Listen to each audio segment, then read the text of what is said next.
大家好，欢迎来到公子视频节目，我是公子沈。好长时间没有跟大家来聊留言评论了，我们来看几个做一个回应。有人说，那你为什么不能从多角度看待大陆问题，而不是纯粹的批判？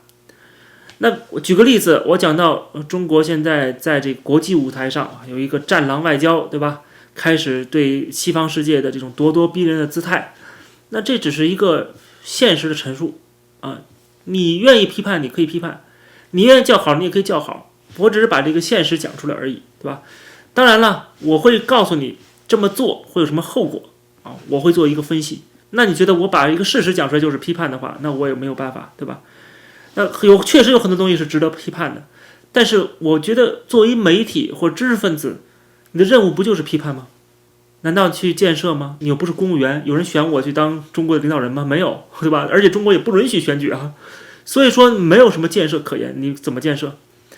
很多人说你应该提建设性意见，喂，我提建设性意见能够建设得了吗？谁想把我的意见当做建设性意见呢？你手上没有权利，你怎么把这个建设性意见变成真正建设的意见呢？建设性意见和建设的意见是两回事 ，OK？ 建设性意见只不过是意见前面加了一个定语，但是建设的意见是真正能够落实到建设当中的。可是共产党是一个封闭的体制，你不是体制内的人，你不可能提出任何的他会接纳的意见。我已经把我的立场表明得非常清楚了，只要共产党执政，他就不可能改革。那么既然如此的话，我提建设意见干嘛呢？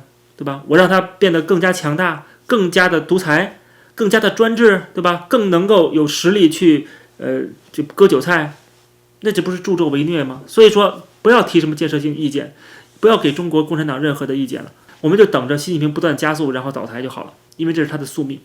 他现在正在朝这个方向飞奔，为什么我要拖他的后腿呢？再说我拖他后腿也拖不住啊，对吧？他就是要这么做，不撞南墙不回头啊。那另外一个留言说，没有以色列会有哈马斯吗？我看到不止一个人有这样说法了。他这种说法就像是没有你中华民国这样的一个国家的建立，怎么可能有日本侵华呢？你没有华，他怎么侵呢？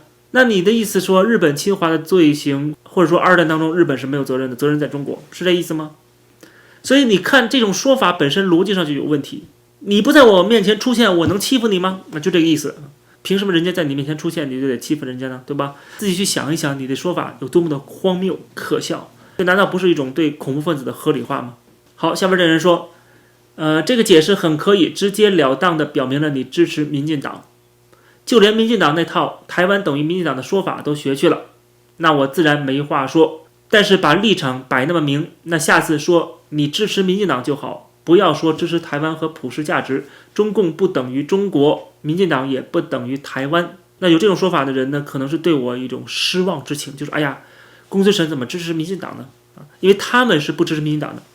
但是不好意思，你不支持民进党和我支持民进党，我们双方并不冲突。为什么？因为我们的理由是不一样的。民进党它也不是铁板一块，对吧？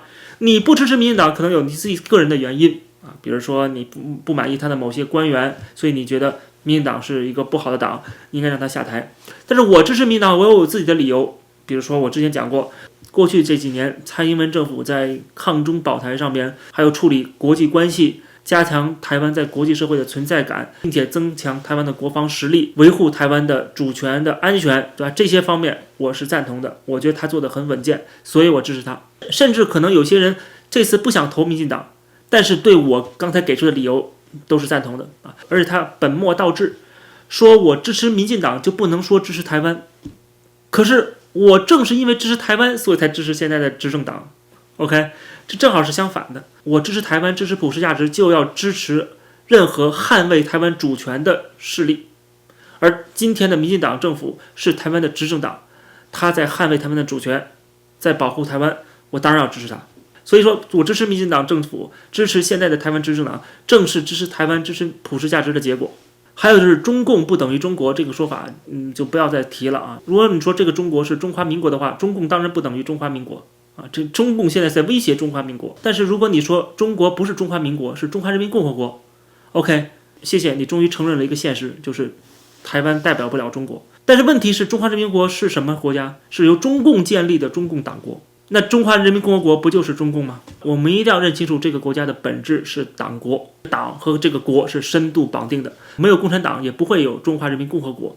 中华人民共和国被推翻了，分裂了，瓦解了，中国共产党也会烟消云散。那最后他说，民进党不等于台湾，我支持民进党就不能说支持普世价值和台湾。那他的意思是什么？所有支持民进党的人都是不爱台湾的吗？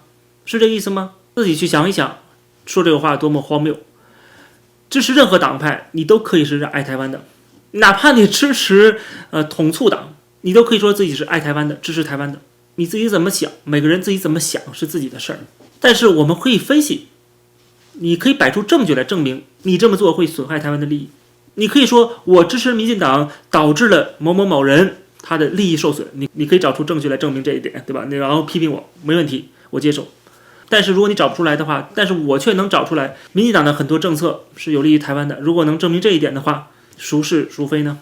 不要说的好像民进党不是台湾人自己选出来的一样。再看一个也是跟这个事儿有关系的，也是之前的一个留言，他前面说了一大段啊，我不太理解他说什么意思，有点乱七八糟。然后后面呢，他说民进党要是这般完美，县市长就不会输到只剩一条内裤了。反对他有什么不对？你说说看。其实我在节目里边讲得非常清楚，你支持谁是你自己的事情，你选择谁给谁投票是你的自由，是你的权利。我们从来没有说过投谁是错的，甚至我说你投统促党都没问题，只不过你要最后承担代价。我只是把这个代价给你分析出来啊，为什么选择民进党这种代价可能出现的代价会比较小啊？但是你不相信也没关系，尊重每个人的权利，对吧？所以我并没有说台湾应该走集权的道路。我只是说，台湾既然把中国当作最大的敌人，而且你一认识到了他是最大的敌人，那你应该对敌人怎么做呢？不是优柔寡断，不是任由他渗透统战，最后瓦解台湾的抵抗意志和抵抗能力，而是团结一致对抗共产党的威胁。但是如果你觉得团结御敌就是集权的话，那我真的没话可说。美国对中国现在也基本上两党共识了。他有集权吗？也没有啊，对吧？你有很多的做法是在一个民主自由的框架之内去完成的，比如说政府也有很大的权限去把这些间谍给抓出来，这都没有问题，只要你有证据就可以，你按照法律来就可以。我只是讲过，对敌人的仁慈就是对自己的残忍。如果你把这句话给解读为不要自由民主，要走向集权，对抗中共的集权，那就是错误的解读。那最后再看两个关于以巴问题的，然后这个人说，他说我对以色列是无法理解和共情的。如果公子反对中国，声称台湾是中国的固有领土，那同样的逻辑思维也可以放在以色列身上。哪有跑到别人的国家说，据我们宗教记载，我们祖先在这片土地上生活过，所以这块地是我们的，我完全不能理解。如今支持以色列跟支持共产党有什么区别？那么我对他的最好回应就是建议他读读历史。什么叫做跑到别人的国家说？这个国家是哪个国家？巴勒斯坦吗？那个时候有巴勒斯坦吗？以色列自始至终都有犹太人，不是走了之后回来而已，而且他走也是被赶走的，不是说自己主动走的。内塔尼亚胡讲到说，自古以来这地方就是以色列人的，就是犹太人的，这个其实是在应对，就是巴勒斯坦这边的说法，就他们一直在强调自古以来，自古以来。然后我们就必须要去对他们的自古以来进行一个反驳，就是说自古以来你们其实也不是太占理 ，OK？ 但是自古以来并没有那么重要，任何事情都可以用自古以来来说明。所以说讨论自古以来这个事儿本来就是挺无聊的，但是没办法呀，巴勒斯坦人非要说自古以来这是我的，被你们以色列占了，非要以这个为理由去抗争以色列，这个理由是不成立的 ，OK？ 那么什么成立呢？就是你能不能实现民族共同体和政治共同体，这是唯一的标准。OK， 很明显，巴勒斯坦没有能够建立自己的民族共同体。巴勒斯坦人这个概念是很晚近的这个概念啊，他们实际就是阿拉伯人。阿拉伯人不好意思，这个世界有很多阿拉伯的民族国家都已经建立起来了。那你这些阿拉伯人怎么不去那些阿拉伯人的民族国家呢？为什么还要在这个巴勒斯坦这个地方建立国家呢？对吧？这个民族建构它是没有完成的。第二就是政治共同体就更不要说了。他连一个有效合法的负责任的政府都建立不起来。你说以色列这边最早他们也搞过恐怖袭击，甚至也对平民进行过屠杀，但是他最后形成了一个符合现代文明标准的政府和国家。但是巴勒斯坦呢，到现在还是恐怖分子。你看一个政府居然做出恐怖分子的行为，所以说你真的怪不了别人。OK， 你自己没有建立起民族国家，没有建立起这个民族共同体和政治共同体，你赖谁呢？你赖说啊，那个以色列有别人支持，你没有别人支持吗？你有阿拉伯那么多国家支持呢，最后你没有成功啊，对吧？说白了就是这个嘛，你实力不济，你自己也不团结，自己也打来打去，什么巴解了、哈马斯了、吉哈德了，对吧？你们自己也在打来打去啊，对吧？有什么资格建立一个民族国家？但是以色列人他有这样的民族团结，有这样的意志力，有这样的智慧，还有国际上的支持，所以人家建立起来，你没建立起来，你现在抱怨什么劲儿呢？对吧？还是你自己的问题。然后把自己的问题全部归结于犹太人，这个我觉得是非常不负责任的行为。所以说，以巴局势跟台海问题完全是两回事儿。说支持以色列就是支持共产党，我这个逻辑我不知道是怎么建立起来的啊。台湾很明显现在已经形成了它的民族共同体，或者正在形成过程中啊，至少有一半以上的人都不认同自己是中国人了。第二就是它有了一个政治共同体。自己的军队、自己的政府、自己的民主体制，所以说它就是一个2300多万台湾人组成的台湾这个国家。虽然它的这个国号还叫中华民国，没有丢掉这个过去的国号，但是我相信也是早晚的事儿啊。只要中共的威胁一解除，它可以迅速的进行全民公投，所以这个是不是个问题？台湾已经形成了自己的民族共同体和政治共同体，它就是一个国家了，就像今天的以色列一样。其实你要对比的话，你可以对比以色列跟台湾，不是以色列跟共产党 ，OK， 是以色列跟台湾，他们有相似的命运。就是他们都是形成了自己的民族共同体和政治共同体，以及他们都有国际社会的支持，并且还有外部的势力不承认他们的存在，不仅消灭这个国家，还要消灭这个民族。所以其实你要比，应该跟以色列跟台湾相比，他们的命运是很相似的。所以应该说，你既然支持以色列，就应该支持台湾；你既然支持台湾，就肯定要支持以色列。这么说才真正的符合逻辑。最后还有一个人，他说以色列犹太复国这套逻辑非常的搞笑。一个事情是不是搞笑，是不切实际的，这才叫搞笑。他努力了半天，最后实现不了，才叫搞笑。OK， 但是以色列复国主义运动成功了，它不叫搞笑，这就没什么可搞笑的。如果它搞笑，它就不会成功。OK， 所以说，我觉得真正的搞笑的地方是在于巴勒斯坦要成立一个巴勒斯坦国，要把以色列这个国家从地球上抹去，这才叫搞笑。然后他就讲了半天，这个犹太民族还存在，但是复国为什么不经过巴勒斯坦本地居民的公投？然后他说，同样的逻辑在中国很多地方为什么不能建立一些什么苗国呀，或者是凉山的克伦国呀，或者北美洲的印第安国呀，这些其实他讲的就是民族建构跟国家建构的问题。为什么？因为你没有实力，因为你没有这样的凝聚力，你也没有这样的行动力，就这么简单。如果你有，自然就建立了，你就能建立。当然还有一个国际支持的问题啊，所以这套逻辑很正常。你有一个自己的利益，跟别人不同的利益，同时你又可以通过语言、文化、习俗还有宗教跟别人区分开，那你就可以形成自己的民族共同体。然后你再有行动力和实力，你就可以形成自己的政治共同体。为什么很多地方没有能建立起来？因为它这些条件不满足。为什么以色列能够建立起来这个国家？因为它的条件满足了。为什么巴勒斯坦没有建立起来？很明显就是因为这些条件不满足。这没什么可搞笑的，这就是现实，这就是现实。而且他讲到犹太人在巴勒斯坦的人口比例是很少的啊，但是这个少的比例你不能看一时一刻呀，它是在不断的波动过程中呢。以前占绝大多数，后来越来越少，然后到19世纪越来越多，对吧？它是一个不断高高低低的这样一个起伏。在以色列真正建国的时候，它的人口已经在巴勒斯坦的人口当中已经1/3了，已经不是他说的什么10%了。1/3的人口凭什么就不能建立自己的一个国家呢？而且人口只是其中一个元素而已，你要1%可能就建立不起来这个国家了。就是它还有跟人口有关系，但是还跟其他的有关系啊，经济实力、民族凝聚力，对，就是民族共同体的问题。还有就是天时地利人和，有没有这个条件？有没有强大的敌人在阻碍你？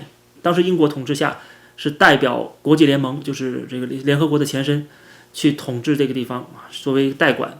阿拉伯人跟犹太人其实都对英国的统治进行了反抗啊，所以英国决定说行了，我不管了啊，你们老反对我呢，你们各自建立自己的国家在这儿啊，和平相处就行了，我走了。但是没想到巴勒斯坦没有建立起来，它条件不允许。其实其中最大的原因是什么？就是周边阿拉伯国家不愿意巴勒斯坦这个国家建立。以色列有国际支持，巴勒斯坦这个国家难道没有国际支持吗？英国人也支持你啊，但是你自己不支持自己，明白吗？阿拉伯国家不支持巴勒斯坦这个国家建立和以色列共同统治这个地区，他不愿意。对于这些阿拉伯国家来讲，最好的就是把犹太人全部赶走，这地方也不要建立什么巴勒斯坦国，被周边这几个阿拉伯国家一瓜分完事儿。我认为他们是有这样的一个私利的，所以他们就阻碍了巴勒斯坦建国。从这儿可以看得出，巴勒斯坦建国它最大的阻碍不是以色列，更不是英国的殖民者或者之前的殖民者，最大阻碍是他的阿拉伯兄弟。OK， 所以说这就是好玩的地方，你没有得到自己阿拉伯国家的支持，这些国家并没有支持建立一个巴勒斯坦国，他们最大的目标是消灭犹太人。但是他们消灭犹太人的这个计划，经过5次中东战争其实应该有7次就是把这小规模的算上，他们失败了。根本不是这个人所讲的他后面说什么欧洲统治者假惺惺的补偿犹太人，把矛盾转移到中东去，顺便恶心一下阿拉伯世界，这根本是他的臆想。我们要明白，在当时贝尔福宣言的前后，是很多的帝国瓦解的时期，也是各大民族国家建立的时期这个民族国家其实也是逐渐伴随着大众民主化。所以这种情况下呢，其实这是一个国际趋势。以色列建国之前也考虑到在非洲给他划一块地建国，后来选来选去选择了巴勒斯坦这个地方。选择这个地方主要原因就是他有曾经的渊源，曾经建立过这个国家，而且这个地方很多的土地都是可以利用的，就像内塔尼亚胡说的，大面积都是贫瘠的荒地。所以说在这地方建立以色列国是最合适不过的了，这也是经过了多方面的考量所得出的一个结论。那么这种民族建构当中呢，其实你要知道，当时的美国的犹太人是反对的。美国的犹太人当时还发了一个声明，就说没有必要吧，我们已经把美国当到家园了，我们不想回去不想去什么以色列国，我们已经成为美国人了我们在美国生活的挺好。所以在美国的犹太人并没有怎么支持，主要是欧洲的犹太人支持，因为欧洲的犹太人有这种不断的被驱离、被压迫、被种族灭绝的经历所以这种经历导致他们一定要建立自己的国家，才能够安安稳稳的生活。所以犹太人的大回归，回到他们祖先的家园，这其中的阻碍其实并不是很大，而且有很多有利条件能够让他们实现这个愿望。最终他们真的成功了，在我看来一点不搞笑，反而是非常值得尊敬的，是一个非常标准的民族建构的成功案例，甚至可以说是人类史上的一大奇迹。其实这也能够告诉我们一个道理，就是民族主义的力量是巨大的，它可以有好的一面，也可以有不好的一面，甚至到今天为止，民族自觉运动还没有彻底的熄火。我相信未来这个世界还有很多的民族国家会逐渐的建立完成。随着经济的全球化和高科技化的进步，我相信这些民族自觉的阻碍反而还会越来越小。好，感谢收看这期的公子视频。如果大家喜欢这节目的话，欢迎点击订阅这个频道，也欢迎加入会员来支持我。我们下期节目再见。